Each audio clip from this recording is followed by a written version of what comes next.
Hi, everybody. Welcome to Humanities 2172 online. This is our last book. We're almost finished with the class. So I just wanted to jump in. There's so much to do in this book that I didn't want to let a week go by without doing it. I hope you got a chance to watch the Introduction to Modernism and the biography of Hemingway that I posted. That will help a lot. And I hope you will read this book. Of all the books that we're reading this semester, this is the one that I think will be most easy to connect with, easiest to read, and it's just a great book. It's also very timely. I want to start off with just talking about the epigraphs. The epigraphs to a book are the things that take place right at the beginning of the book before it even starts.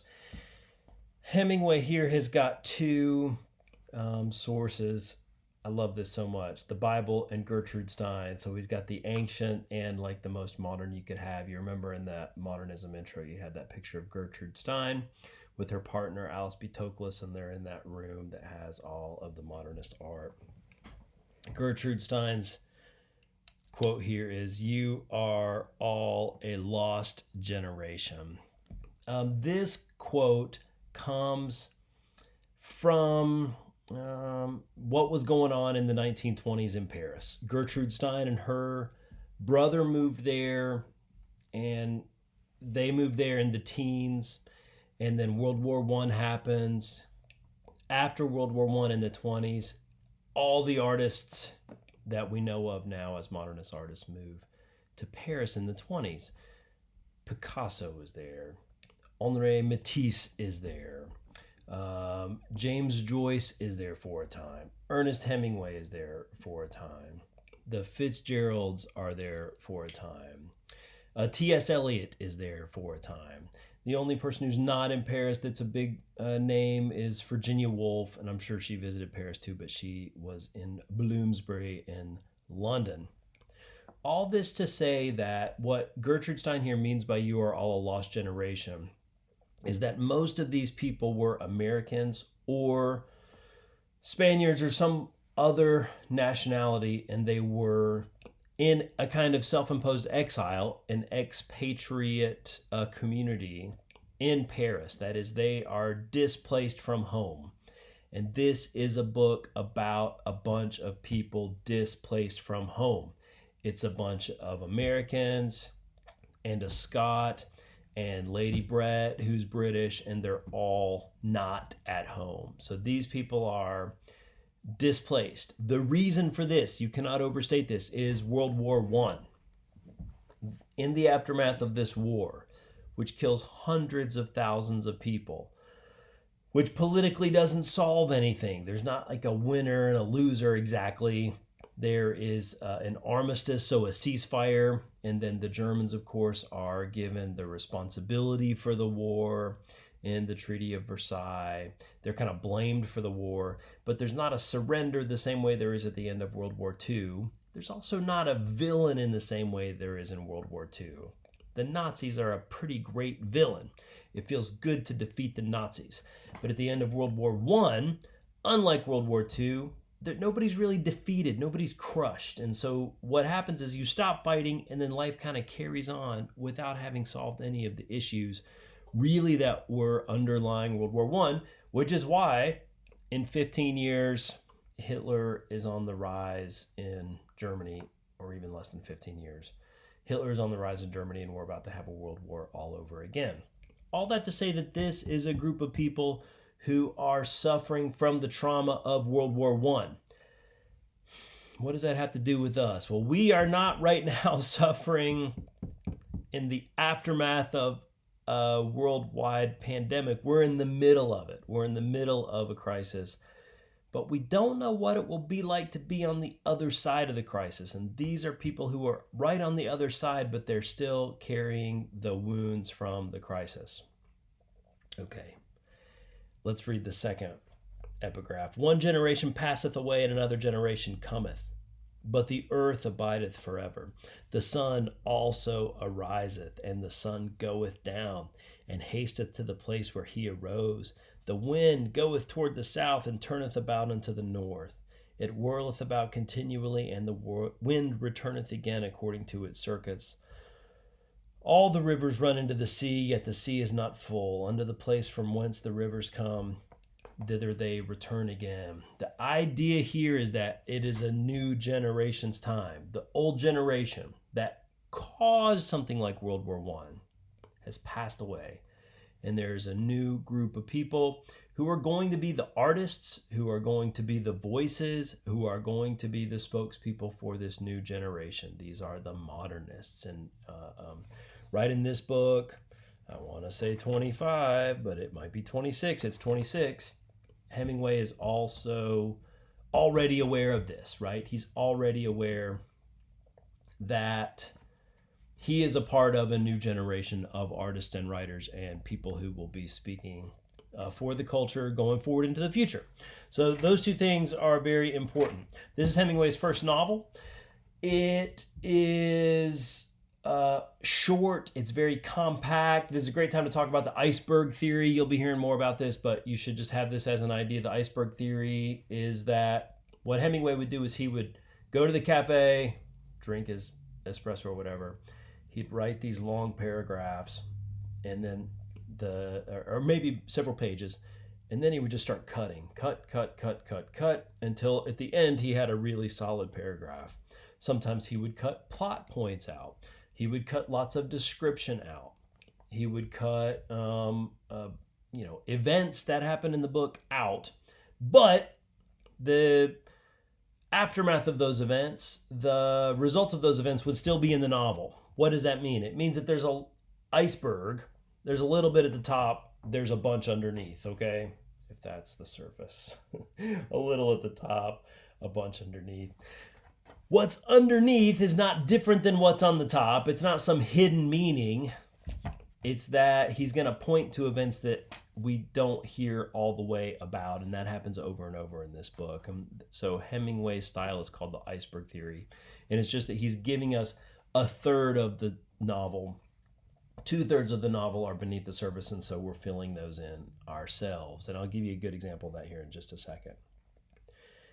This is a book that I think, in my opinion, I can make a case for this, is highly influenced by The Great Gatsby, where we've got a narrator named Nick who's writing about this other group of people, Daisy and Gatsby and Tom Buchanan.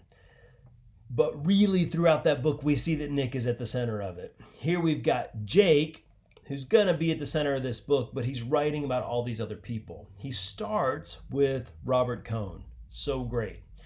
And immediately we know Robert Cohn was once middleweight boxing champion of Princeton. We know that he's Jewish, which is going to be hugely important in this novel. Remember, we're in Europe. We're in the 20s. You do not get Hitler and the anti-Semitism in Germany in the 30s, like out of the blue. It's been in the water the whole time, right? You've got a mainstream American novelist here, and our main character, Jake, is not going to be anti-Semitic or racist. I don't think he is. But a lot of the other characters are going to be casually very racist, very anti-Semitic all throughout the book. You're going to see how that plays out. But we've got this character here, Robert Cohn, from the very beginning. Why he's at the beginning of the book, you were going to know very soon. But it's kind of jarring at the beginning because we get Robert Cohn. The first thing thematically we should be looking at is at the very end of chapter 1, and that is that Robert Cohn has this girlfriend who wears the pants in the relationship.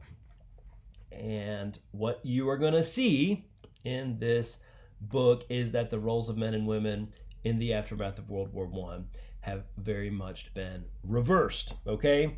Read it, you're going to love it. Let's go to our female character, and that is Brett Ashley, Lady Brett, and she is the really the kind of center of the book. The book is really a kind of romance about Jake and Brett, kind of, okay? You should know that we're in Paris as the book begins. Of course, we're in Paris. And if we go to page 28, this is how we meet Brett. This is in chapter 3. A crowd of young men, some in jerseys and some in their shirt sleeves, got out. I could see their hands and newly washed, wavy hair in the light from the door. The policeman standing by the door looked at me and smiled. They came in. As they went in under the light, I saw white hands, wavy hair, white faces, grimacing, gesturing, talking. With them was Brett. She looked very lovely, and she was very much with them. It's a funny construction. One of them saw Georgette, that's this prostitute that our hero Jake is with, and said, "I do declare there's an actual harlot. I'm going to dance with her. Let you watch me." The tall, dark one called Let said, "Don't you be rash." The wavy blonde one answered, "Don't you worry, dear." And with them was Brett. Pay attention. I was very angry. Somehow they always made me angry. I know they are supposed to be amusing and you should be tolerant, but I wanted to swing on one, anyone, anything to shatter that superior simpering composure. Instead, I walked down the street and had a beer at the bar at the next ball. What is in below the surface here is that Brett is hanging out with a bunch of drag queens. These people are cross-dressers. You could argue that they're not, but I think it's there. It's there, okay? The reason Jake is so upset about this will become clear in just a few minutes, but the point is that Brett is a woman, she has a man's name, and Brett is a woman who is hanging out with men who have sort of given up their masculinity to become something else, okay? Everybody getting the picture here, how he is turning those men and women things upside down just like that. If you are a fan of Hemingway and a fan of these sort of romantic depictions of women, there's very beautiful description on 2930 about how Brett is built. That's a crass thing to say in our time, but it's very funny. And the idea that she is wearing a sweater and a tweed skirt, her hair was brushed back like a boy's. So you get this 1920s idea about her. And I love, he says, she started all that. Yeah, right. As if Brett's like the first woman to dress like that in the whole 1920s, but that's part of the charm of this book. Let's move on to chapter 4. I'm running out of time. As soon as Brett and Jake get in the car together, there's tension. "Don't touch me," she said. "Please don't touch me. What's the matter? I can't stand it. Oh, Brett." This is on page 33 at the beginning of chapter 4. And what we see here very quickly is that they have a past, and that past is complicated. The reason it's complicated, she says, "I don't want to go through that hell again." He said, "We'd better keep away from each other." She says, "But darling, I have to see you. It isn't all that, know it, but it always gets to be." We don't know what they're talking about, but then over on 38, we find out what they're talking about, and that is that our hero, Jake Barnes, who was in World War I, is wounded. He has been in the war, and he has gotten hurt in such a way that he cannot be sexual with a woman, at the bottom of 38. My head started to work, the old grievance. This is chapter 4. It was a rotten way to be wounded and flying on a joke front like the Italian. In the Italian hospital, we were going to form a society. It had a funny name in Italian. I wonder what became of the others, the Italians, right? The idea is that he can't be a real man. He can't be a lover to Brett. And so he's carrying this invisible but very real wound around after World War I. And so Hemingway is redefining here what men are like in the 20th century, what men are like after the war. Page 39. I lay awake, thinking in my mind, jumping around. Then I couldn't keep away from it, and I started to think about Brett, and all the rest of it went away. I was thinking about Brett, and my mind stopped jumping around and started to go in a sort of smooth waves. Then, all of a sudden, I started to cry.